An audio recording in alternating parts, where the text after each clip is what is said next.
आप ही ने press conference की, आप ही ने तमाम बड़े ऐलानात किए, मगर सवाल उठ रहा है कि जुम्मे के दिन 11 जजेस ये फैसला देते हैं कि तहरीक इंसाफ को बतौर पार्लिमानी जमात कबूल किया जाए। इलेक्शन कमीशन ऑफ पाकिस्तान ने इलेक्शन सिंबल के हिसाब का जो मामला था उस हवाले से सुप्रीम कोर्ट के जजमेंट को गलत इंटरप्रेट किया और तहरीक इंसाफ को महरूम किया।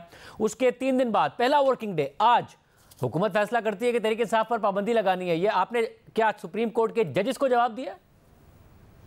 नहीं, देखिए, सुप्रीम कोर्ट के एहतराम में हमने रिव्यू फाइल आज कर दिया है उसी ऑर्डर के खिलाफ, उस इंटरिम ऑर्डर के खिलाफ जो आया था, जो शॉर्ट ऑर्डर आया था, और मैंने बतौर डिप्टी सेक्रेटरी जनरल अपनी जमात के वकालतनामे पे साइन किए हैं और हमारा रिव्यू दाखिल हो गया है। हम ये समझते हैं और ये हमारा राइट है रिव्यू दायर करने का कि सुप्रीम कोर्ट के उस फैसले में कानूनी सुकम मौजूद है, लीगल शॉर्टकमिंग्स हैं, उसमें आइन और कानून को पूरी तरह इंटरप्रेट ना किया गया है, ना सही तरीके से चीज़ों को देखा गया है।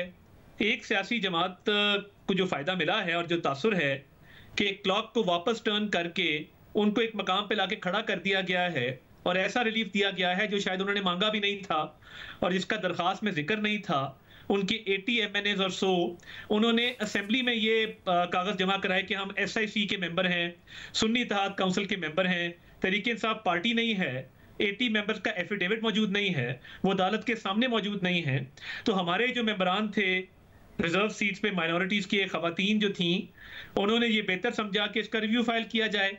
तो पार्टी से मशावरत के बाद उस फैसले को हमने चैलेंज किया है और रिव्यू दायर किया है और हम समझते हैं कि ये एक नाइंसाफ़ी हुई है जिसका तदारक ज़रूरी है और ये अब कोर्ट की मर्जी है, मगर हम उसमें कानूनी जो सुकम है उसको पॉइंट आउट करेंगे, लीगल शॉर्टकमिंग्स को आइडेंटिफाई करेंगे और ये बात कोर्ट के सामने रखेंगे कि ये इतना रिलीफ मुमकिन नहीं था जितना दिया गया है। डॉक्टर साहब, मगर अब ज़ाहिर है ये अब अदालत में आपने रिव्यू फाइल किया और 13 में से 11 जजेस का हालांकि ये फैसला था। जब आप ये कहते हैं कि तहरीक इंसाफ तो थी भी नहीं वहाँ पर, मगर चीफ जस्टिस काजी फाइसा समेत मुस्तकबिल के चीफ जस्टिस मंसूर अली शाह, मुस्तकबिल के चीफ जस्टिस याया आफरीदी, मुस्तकबिल के चीफ जस्टिस मुनीब अख्तर, उन सबका यही फैसला है कि उनको बतौर पार्टी रिकॉग्नाइज किया जाए। इंटरप्रिटेशन गलत की थी इलेक्शन कमीशन ऑफ पाकिस्तान ने, बट पूरे वीकेंड पर शदीद तनकीद आपकी जमात की तरफ से की गई है जजेस पर।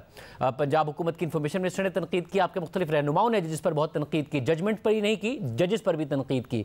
और अब आप उसी सुप्रीम कोर्ट से ये उम्मीद लिए हुए हैं कि वो रिव्यू में इसको ओवरटर्न भी करेगी, आपको रिलीफ देगी, प्लस जब ज़ाहिर किसी भी पार्टी पर पाबंदी का मामला आएगा तो वो भी सुप्रीम कोर्ट ही में भेज सकती है फेडरल कैबिनेट। जो आपने आज फैसला कर लिया है कि फेडरल कैबिनेट भेजेगी तो वहाँ पर भी सुप्रीम कोर्ट ही है। आप जजेस पर इतनी शदीद तनकीद के बाद तवक्को कर रहे हैं कि आपको रिलीफ मिलेगा?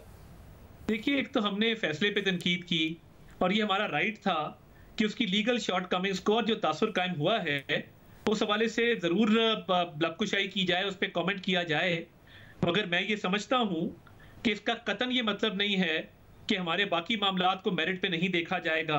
अब मुझे ये बताइए कि ये कहना कि किसी पॉलिटिकल पार्टी के बारे में कि वो एक रियलिटी है, ऑनरेबल लॉर्डशिप्स के पास कौन सा ऐसा पैमाना मौजूद है जिसके मुताबिक वो पॉलिटिकल पार्टीज को जांचते हैं कि कौन रियलिटी है कौन नहीं है? वो जो स्केल्स ऑफ जस्टिस होते हैं वो जिस खातून के हाथ में होते हैं वो ब्लाइंड फोल्डेड होती है और इसी वजह से होती है कि वो जो एक्सटर्नल फैक्टर्स हैं, जो एक्सटर्नल इन्फ्लुएंस है उससे बिल्कुल पाक होती है। तो ये कहाँ से जांच लिया गया कि जी पॉलिटिकल रियलिटी को हम रिकॉग्नाइज कर रहे हैं और इसलिए ये फैसला देने जा रहे हैं? इसलिए देखिए साहब, मैं ये जो आपका पाबंदी वाला मामला उसके मेरिट्स पर आता हूँ, मगर जब आप ये कह रहे हैं कि कैसे जांच लिया गया और पट्टी होती है तो ज़ाहिर आप जजेस पर सवाल उठा रहे हैं। उसमें मसला ये है कि इसलिए जांच लिया गया कि इलेक्शन कमीशन ऑफ पाकिस्तान ने सुप्रीम कोर्ट के जो बैट का सिंबल था, बल्ले का निशान, उसके की गलत इंटरप्रिटेशन की और कहा कि बतौर पार्टी ही एग्जिस्ट नहीं करती तहरीक इंसाफ, जिसके जवाब में उन्होंने कहा कि नहीं वो एग्जिस्ट करती है, रियलिटी है। इलेक्शन कमीशन ऑफ पाकिस्तान ने गलत इंटरप्रिटेशन की। जब आप ये बात करते हैं और बायसनेस का जजेस पर इल्ज़ाम लगाते हैं या फिर आपके दीगर रहनुमा लगाते हैं, तो जस्टिस मंसूर अली शाह साहब का ट्रैक रिकॉर्ड आपको पता है। वो ऐसे जज नहीं है, जो आज आप प्रेस कॉन्फ्रेंस में भी जिक्र कर रहे थे कि जजेस बहुत ज़्यादा सोशल मीडिया को सीरियस लेते हैं। उन पर बहुत तनकीद हुई तहरीक इंसाफ के ज़माने में, उसके बावजूद उन्होंने वो फैसले दिए जो बहुत अनपॉपुलर फैसले थे। उन पर जस्टिस अतर मिनल्लाह पर वो गाड़ी की तस्वीर निकालकर उनकी ट्रोलिंग तक की गई, मगर वो अपने फैसले देते रहे। जैसे काजी फैसल साहब के मामले में बहुत शदीद किस्म की ट्रोलिंग कैंपेन तहरीक इंसाफ ने लॉन्च की, मगर वो अपने फैसले देते रहे। जैसे अतर मिनल्लाह देते रहे, जैसे मंदू खेल साहब देते रहे। ये वो जजेस नहीं हैं जो जिनके किरदार पर आप इस तरीके से सवाल उठाएं। देखिए, मैंने ना तो किसी का नाम लिया, ना मैं नाम लूंगा और ना किसी को सिंगल आउट करूंगा, ना किसी को पॉइंट आउट करूंगा। हमें जजेस का बहुत एहतराम है मगर हमारे कानों तक भी ये बातें पहुंचती हैं। और इन्हीं में से बहुत पुरानी बात है, एक साहब ने ये कहा बहुत सारे लोगों की मौजूदगी में कि मेरा लिंक जोड़ा जाता है, सोशल मीडिया कैंपेन चलाई जाती है, मैं किधर जाऊं, मैं किससे बात करूं, मैं नाम लिए बगैर आपको कह रहा हूं। तो बात यह है कि प्रेशर हमने लेते हुए भी देखा है और इन चीजों का इन्फ्लुएंस होते हुए भी देखा है। ये रियलिटी है, इससे इनकार नहीं किया जा सकता। मगर मैं किसी को सिंगल आउट नहीं करूंगा, किसी का नाम नहीं दूंगा, मगर ये इस बात को तस्लीम करना होगा कि इन चीजों का प्रेशर होता है। इसके बावजूद देखिए, ये तहरीक इंसाफ की पार्टी के मेंबरान ने किसी फोरम पे इस बल्ले वाले मामले को एजिटेट किया हो या असेंबली में ही कहा हो कि आप तहरीक इंसाफ की जमात बनाएं, ये उनकी चॉइस थी कि उन्होंने सुन्नी इत्तेहाद काउंसिल ज्वाइन की, जो जिनका वजूद ही नहीं है असेंबली के अंदर, जिसने इलेक्शन ही कंटेस्ट नहीं किया। और एक और बात लोग कर रहे हैं कि सुन्नी इत्तेहाद काउंसिल के मैनिफेस्टो में ये लिखा है कि कोई भी माइनॉरिटी का मेंबर जो है वो उनकी पार्टी का रुकन नहीं बन सकता। अब अगर सुन्नी इत्तेहाद काउंसिल को सीटें देते तो माइनॉरिटी सीटें कैंसिल हो जाती। ये भी मैंने एक वकील साहब को कहते हुए सुना है। मगर ये वाला नुक्ता सुप्रीम कोर्ट में एजिटेट किया गया था, जिसके जवाब में सुन्नी इत्तेहाद काउंसिल के वकील ने बताया था कि ये मसला तो जेयूआई का भी है, उनके कॉन्स्टिट्यूशन में भी ये है, मगर उसके बावजूद उन्हें मिनॉरिटीज की सीट दे दी गई। और 22 सीटों का मसला था, जिसमें से 3 मिनॉरिटीज की थी, बाकी 19 तो खवातीन ही की थी। तो ज्यादा बड़ा मसला खवातीन की सीटों का ही था।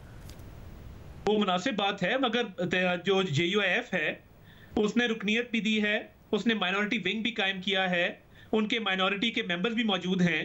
इनके पास तो माइनॉरिटीज की इनरोलमेंट ही नहीं है, ना मेंबर्स है, ना माइनॉरिटी विंग है, जिस तरह हर पार्टी का होता है। तो वो इनको सीटों का लॉस तो इन एनी केस होना था।